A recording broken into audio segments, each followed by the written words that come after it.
trend of Mr. Krabs just being overly money hungry and with a loud and resounding kind of a trend in season 1. Still better than Amy Schumer, am I right? How are SpongeBob and Patrick not on more have the greatest bromance, and you know it.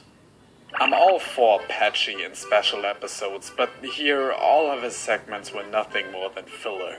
And there is no reason for this to be a minute. So now what I'm wondering is, Devin, the original Dick Butt. Sandy's dome looks really cozy in the winter. I just wanna cuddle up in there.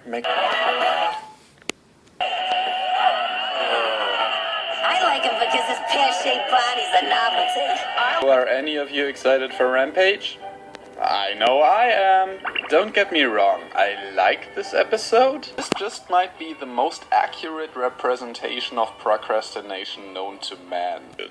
If you really want to get a lady in the mood, just show us some of these, then some of these, and maybe some of these. SpongeBob has taught me it's like chips in a bottle, and to this day haven't been able to find the SS Fancy. But this is actually the English version of the Italian ballad, not ballad. Glad they didn't pass off Patrick as a jealous dumbass in the end and went with the heartwarming route.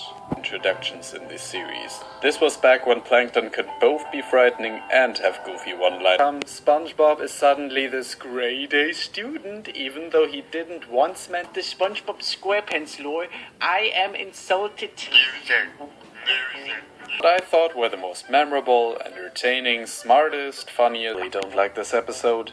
Its plot is weak, none of the characters really shine, and it honestly sort of weakens the whole double episode as a result. But I heard the song so many times back in primary school that I just had my share, I guess.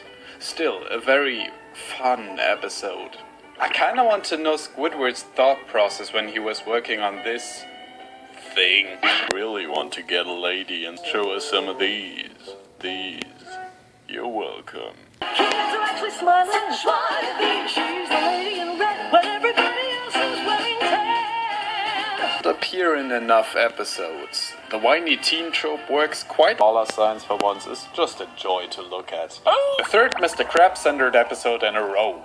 I'm definitely feeling this one. Admit, this one's a bit of SpongeBob overkill at times, but the ending song is just so damn beautiful. The mere fact that Mr. Krabs' ship is named SS Cheapskate is just perfect.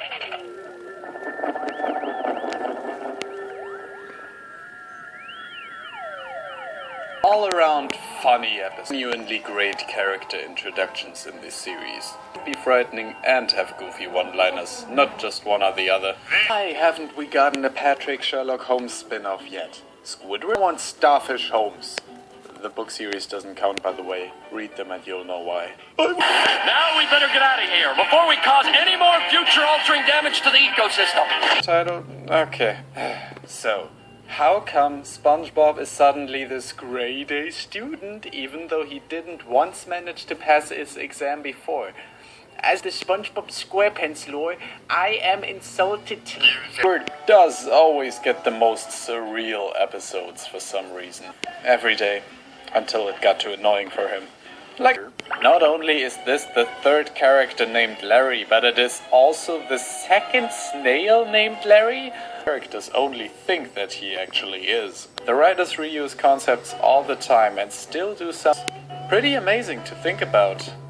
He should have his own show, ha ha ha. Also, would I be considered an old guy already if I genuinely loved right in front of me for me to take without anyone stopping me? If I genuinely love Bren Flakes? A vault full of delicious Krabby Patties right in front without anyone stopping me? Where we put the customer first and value their honest opinion. The Krusty Krab finger-licking trash. I don't know why I always forget the name of this one. It has some bloody adorable Pat Bob moments.